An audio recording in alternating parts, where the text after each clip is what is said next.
Seperti yang saya sering cerita kalau ngaji, ngatur kiai itu dosa. Tapi karena saya niat baik, sama-sama ngaji, jadi temanya bebas, waktunya juga paling lama saya ngaji paling 20 menit sampai 30 menit. Sesi jawab, tanya jawab hanya 2 pertanyaan. Tidak boleh bantah, yang punya diri saya kok diatur. Ini semakin lama Anda ngatur saya semakin dosa karena ngatur orang itu tidak baik. Apalagi ngatur kiai itu tambah tidak baik lagi ini. Iya toh misalnya saya ke Jakarta nelpon Pak Martinus, Pak sini, ya belum mesti bisa. Jadi ya sama-sama nggak mesti bisa kan. Tapi monggo lah kita cerita-cerita Islam, cerita-cerita beragama yang rileks.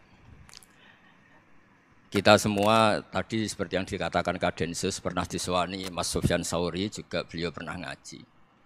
Sebetulnya dalam banyak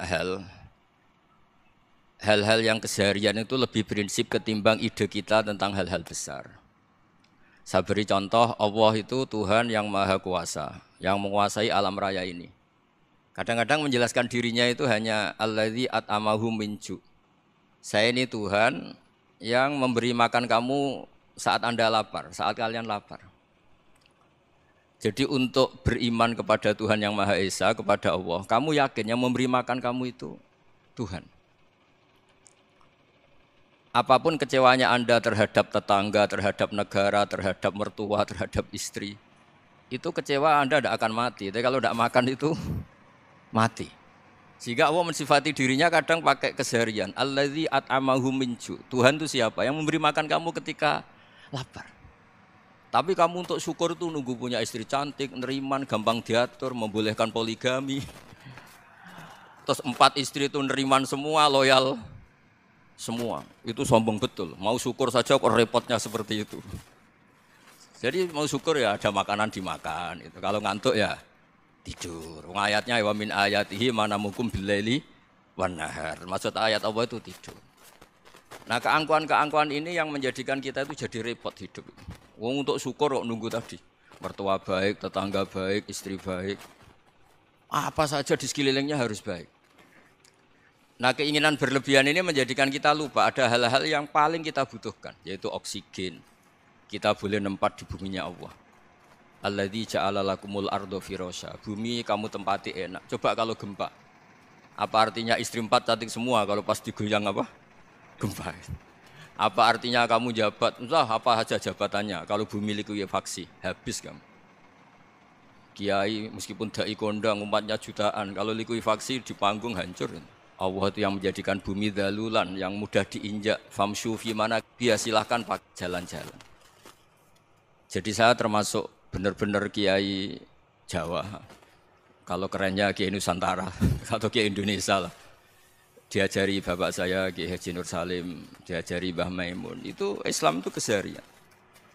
Karena ketika Anda memilih hal-hal yang serius, itu tujuan utamanya nyari ridhonya Allah. Dan ridhonya Allah bisa kamu dapatkan sesuatu yang pasti benar.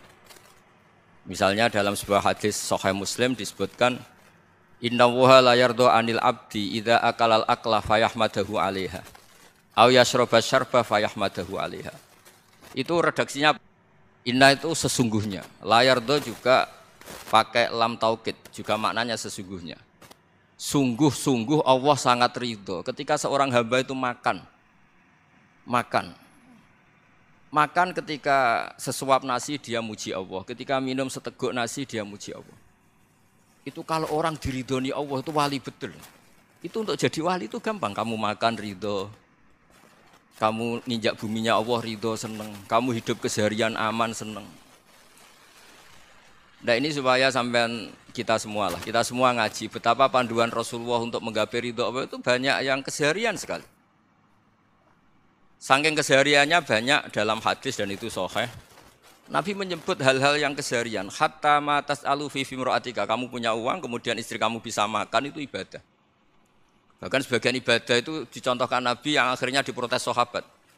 Yaitu wa fi buti ahadikum sedekah. Kamu menggauli istri kamu itu ya sedekah. Sampai sahabat bilang yang benar ya Rasulullah. Ayati ahaduna syahwatahu wa huwa lahu ajrun. Masa urusan biologis, urusan syahwat kemudian dia dapat pahala. Nabi menjawab, alaysa law wada'aha fi haramin akana alaihi wisrun. Bagaimana kalau dia meletakkan ke yang tidak benar, itu kan dosa. Nah, hal-hal seperti ini yang saya ingin teman-teman semua lah, semua. Saya juga agak ingin ngaji demi Anda juga agak ingin. Itu dosa sekali ngaji kok pesanan kelompok tertentu itu enggak boleh. Islam itu untuk semua, jadi ya cuma karena di depan saya jenengan ya seakan-akan jenengan korbannya. Itu ada ilmunya dalam usul fikih itu. Jadi orang itu harus ngaji usul fikih. Nama yang disebut, mungkin Mas Sufyan masih ingat zaman ngaji usul fikih. Nama yang disebut itu tidak jaminan sebagai prioritas perintah. Jadi misalnya gini, kebetulan yang di depan Nabi itu Abu Dzar. Nabi ya bilang, ya Abu Dzarin ini uhibbuka misalnya, atau ya Mu'ad ini muhibbuka, atau ya Abu Hurairah ini uhibbuka misalnya. Banyaklah riwayat yang Nabi nyebut ya Abu Dzarin, ya Mu'ad, ya Abu Hurairah.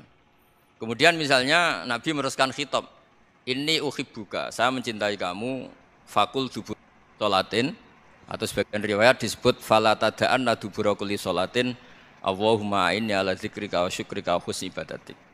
Saya mencintai kamu, siapa saja, Mu'ad bisa, Abu Dzar bisa siapa. Saya mencintai kamu, mohon kalau habis sholat kamu jangan lupa wiridan Allahumma a'inni ala dzikrika wa syukrika wa husni ibadatik. Ya Allah, tolong kami permudah supaya mudah ingat engkau. Anda tidak bisa mentang-mentang, wong nama saya Parmin, nama saya Purnomo, itu yang diperintahkan Mu'ad misalnya. Jadi yang disebut satu, tapi khitab itu untuk siapa saja. Saya teruskan ya. Jadi saya mohon semua kita melakukan kebaikan itu, kalau dalam kaidah fikih disebut al yakin la yuzalu bisyak. Banyak kebaikan yang kebenarannya itu 100%. Tidak punya efek samping ke pihak lain, ke kelompok lain, ke komunitas lain. Yaitu tadi misalnya Anda makan, dan itu murah sekali, hanya butuh satu piring. Setiap kunyahan kamu muji Allah, setiap minum kamu muji Allah. Itu redaksinya Rasulullah SAW disebut, Allah sangat ridho ketika seorang hamba makan, kemudian dia memuji Allah. Atau minum, kemudian dia muji Allah. Logikanya gampang, negara seperti ini yang kamu harapkan bentuknya kayak apa, mertua, ipar, komunitas, tetangga, itu nyata terjadi itu kan belum pasti. Sementara yang mesti terjadi adalah kamu butuh makan, kalau tidak mati. Butuh minum, kalau tidak mati. Butuh bumi yang nyaman ditempati, kalau tidak kita juga mati. Sebab itu Allah kalau menyebut nikmatnya itu hal-hal yang keseharian. Alladzi at'amahum min ju'. Allah itu siapa? Allah itu yang menciptakan kamu bisa makan. Tidak berlebihan, Allah itu yang menciptakan kondisi sosial itu ideal. Zaman Nabi itu ya ada orang munafik. Orang-orang pilihan Allah itu juga diuji orang sekelilingnya yang macam-macam. Semua diuji sesuai konteks zaman dan waktu. Nah, tapi ada ibadah-ibadah yang selalu disarankan Nabi. Sampai Nabi itu pernah ditanya, ayul islami khairun ya Rasulullah, Islam terbaik itu gimana? Jawaban Nabi itu unik. It'amut to'am, Islam terbaik itu ya makan-makan, santai-santai. Ketika Allah menyebut beberapa kebaikan, falak tahamal aqobah, wa ma adrokan apa? Mal aqobah. Terusannya apa? Fakku rokobah. Terusannya apa? Au it'amun fi yaumin di masubah. Ya itu acara makan-makan itu juga Islam.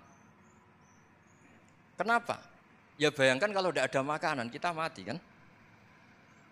Kondisi sosial tidak ideal itu Anda masih gak apa-apa. Tapi kalau Anda tidak makan, Anda tidak minum, kamu punya istri cerewet masih bisa hidup, punya mertua cerewet masih bisa hidup. Tapi kalau tidak makan bisa mati.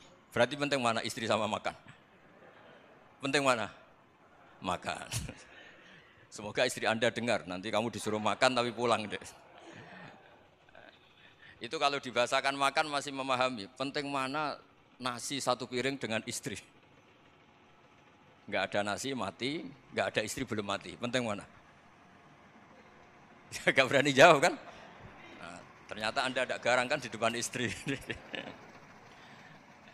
Jadi saya mohon lah, mungkin Mas Sufyan Sauri tadi yang bisa bantu lah. Teman-teman tuh ngaji yang keseharian saja. Karena kita nyari ridha Allah itu berdasar firman Allah. Dan firman Allah itu menyebut keseharian tuh riang, gampang. Itu tadi misalnya wa min ayatihi manamukum billaili wan nahar. Termasuk ayat-ayat Allah itu kamu tidur.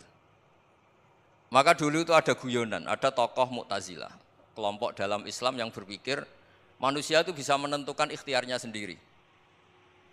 Karena saya bisa duduk, duduk, ingin berdiri, berdiri. Karena kelompok ini nggak terima kalau semua kehendak Allah, nanti bagaimana kalau semua kehendak Allah kok ada hisab ya, ada sanksi.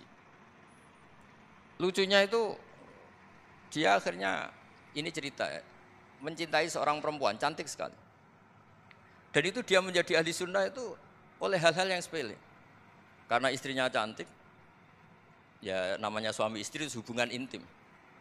Terus ditanya, Mas masih ingin lagi? Masih. Silahkan diulang lagi. Wah ya tidak bisa. Katanya manusia bisa menentukan yang diinginkan. Itu tobat itu. Itu nggak bisa ditobatkan Mas Sufyan Ats-Tsauri. Orang cantik yang mudah nobatkan orang itu orang cantik. Segampang itu. Akhirnya kita tahu, makanya kalau dalam kitab Hikam itu disebut al-aqil mayakul madza yaf'alu wa hubi wal ghafil mayakul madza af'al. Orang yang punya akal karena sadar ini wilayah Allah, semua milik Tuhan.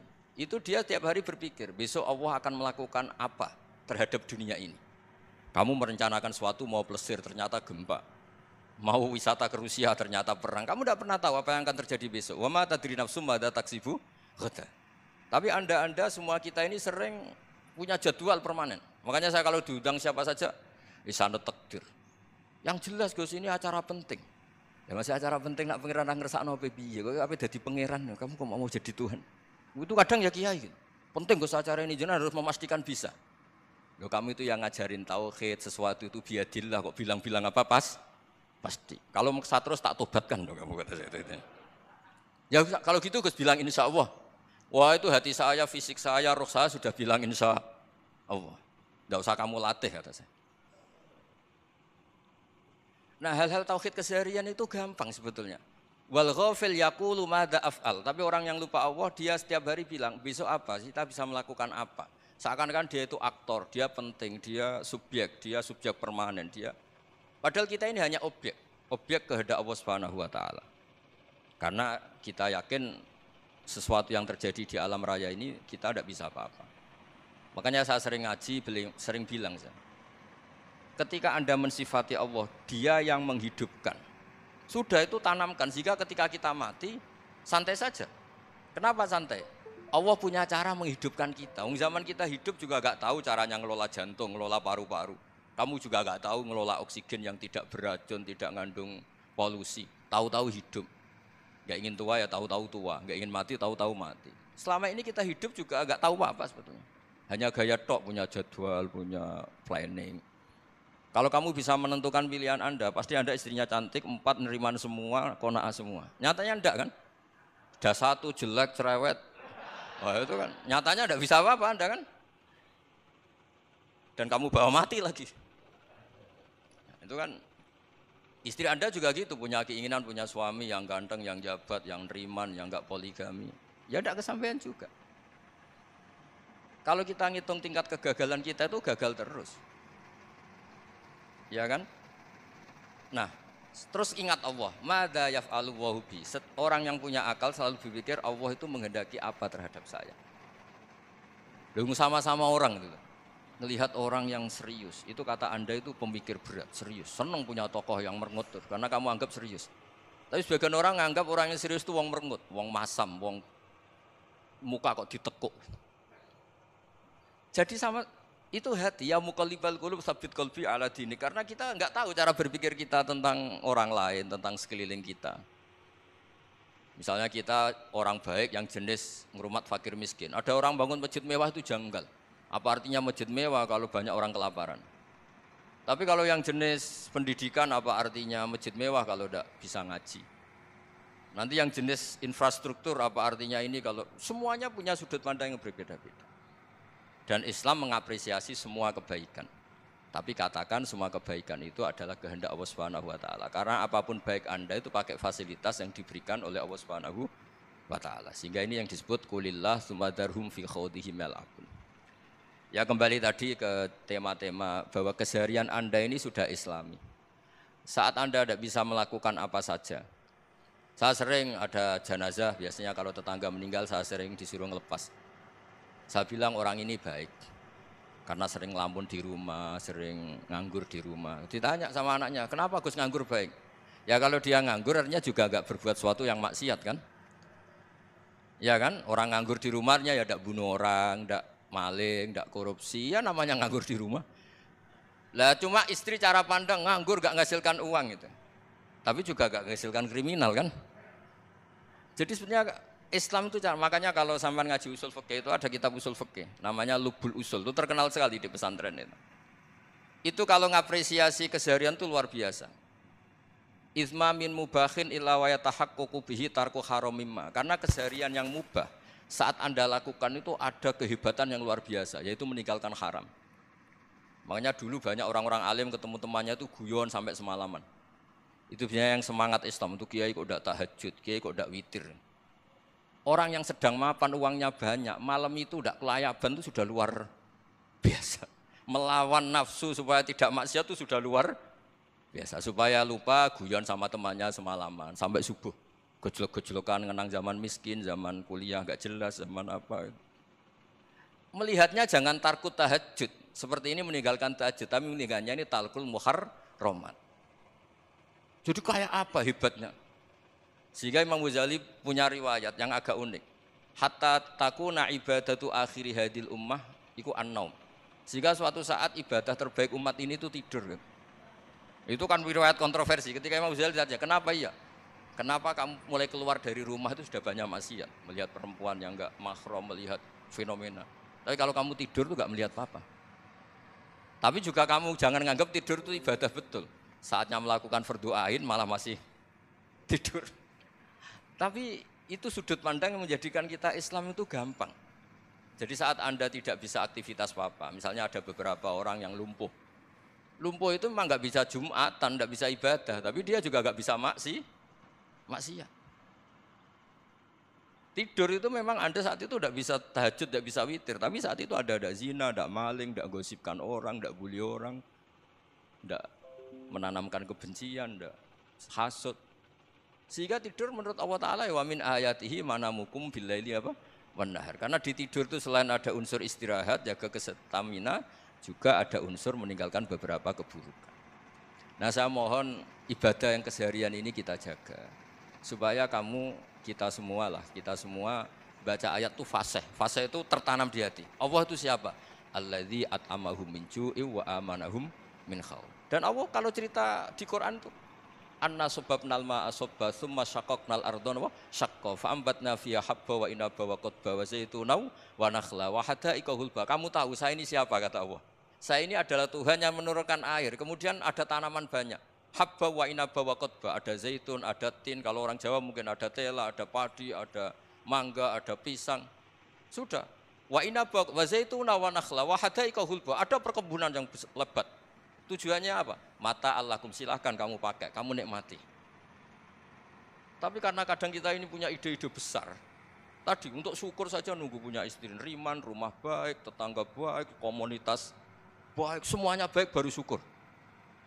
Lama-lama nanti ada di surga, syukurnya nunggu surga paling kelas A. Itu sudah ada yang menghuni Rasulullah, kamu nggak boleh di situ. Masa untuk syukur saja? Repotnya Masya Allah.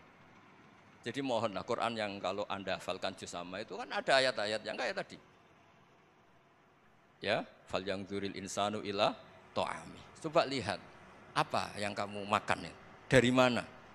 Dan untuk mempertahankan hidup kamu keseharian. Jadi jangan kira ibadah itu harus membentuk komunitas yang versi Anda. Ibadah itu harus yang hal yang mulu-mulu. Kesehariannya Anda alami. Loh ini saya tidak bikin-bikin. Saya ngaji bukan karena berdasar pesanan. Itu ayat yang saya bacakan betul ada ayatnya kan. Fal yang dzuril insanu ila ta'ami. Anna sababnal ma'a sabba tsumma syaqqaqnal arda syaqqa fa ambasna fiha habba wa inaba wa qadba wa zaituna wa nakhla wa hada'iqa ghulba. Terusannya apa? Mata'al lakum, silakan kamu nikmati. Mata itu silakan kamu nikmati. Ya kayak sampean dikasih hidangan ya makan. Ya sudah makan. Habis makan ya minum. Habis itu ngantuk ya tidur. Ya sudah normal-normal saja. Kayak apa indahnya Islam. Tapi Anda mencari Islam yang gimana lagi? Nah itu yang diajarkan guru-guru kita, diajarkan sanad kita sampai Wali Songo, sampai Rasulullah SAW. Bahwa pada akhirnya ada jihad, ada perang. Itu dulu memang perang, bukan membunuh, beda. Dulu kita dijajah Belanda ya perang dan itu normal karena kita dijajah. Jadi ketika orang lain ingin baik sama kita, wa in ahadum minal musyrikin astajaroka ya fajirhu hatta yasma'a kalam Allah. Kalau mereka ingin baik ya kita baik. Makanya ada istilah musta'man, mu'ahad. Kalau mereka ingin damai, berdampingan dengan kemajmukan ya itu yang lebih baik. Karena memang Islam menghormati proses perdamaian. Wa in janahu nawa lisalmi ya fajnah lah. Kalau ingin damai ya kita harus damai. Jadi andai kan dulu Belanda datang ke Indonesia kok minta besanan itu. Ya mungkin kita juga senang karena memperbaiki hidung kan kalau minta besanan itu. Nah tapi wong jajah dulu itu kan masalah kan? Apa? Masalah kan? Jadi saya mohon ya, jadi apa ya? Saya tadi minta sama Bapak Kadensus kemarin juga pernah main ke saya. Jangan sering ketemu saya ini sudah uzlah, saya ini sudah mau daftar jadi resi. Saya itu kemarin di muktamar juga agak datang, acara di Jogja juga sudah. Karena memang keluarga saya dulu itu bahasa ya, bapaknya bapak saya itu enggak keluar rumah itu puluhan tahun, memang punya adat uzlah. Ya makanya ngaji saya ngaji aja yang gampang-gampang aja, yang enggak orderan, enggak pesenan ngaji aja dulu yang gampang. Saya ikhlas, yakin betul saya ikhlas. Ikhlas itu menurut saya itu roh. Orang enggak ikhlas menurut saya itu orang aneh. Ikhlas itu gampang, sudah saya bilang. Kalau kamu yakin ilmu itu milik Allah, ngasihkan juga ikhlas itu milik Allah. Apa sih yang kamu punyai sehingga kamu tidak ikhlas? Uang milik Allah, energi kita milik Allah, bumi milik Allah. Kemudian kamu merasa memiliki. Merasa memiliki itu kalau dalam ilmu tasawuf sudah kesalahan kan. Bagaimana Anda punya? Coba tahu-tahu tanah itu kok milik Anda. Karena saya beli, Gus. Saya beli dari orang, dari Zaid. Padahal yang asli punya itu Allah. Apa benar kamu pernah beli sama Allah? Zaid ini pemilik nisbi, pemilik yang enggak sebenarnya kan. Ya enggak? Yang benar-benar pemilik itu Allah. Kok kamu ngerasa itu bumi kamu itu atas nama apa? Coba. Milik kan harus beli atau dikasih. Tidak semua kan? Nah, makanya terus famshu fi manakibiha dan Allah menyebutnya sudah saya ini yang menciptakan bumi waladzi ja'ala lakumul arda dalulan dan Allah menyebutnya sederhana famshu fi manakibiha silakan jalan-jalan terus hanya apa wakulu mirizki silakan makan-makan jadi Islam itu yes ya makanya kiai-kiai itu ada acara makan sampai ada guyonan fikuli makanin makan di setiap tempat ya makan nggih ngoten guys pokoknya sing gampang-gampang mawon nggih nggih Mas Sufyan nggih sing gampang-gampang mawon nggih. Assalamualaikum warahmatullahi wabarakatuh.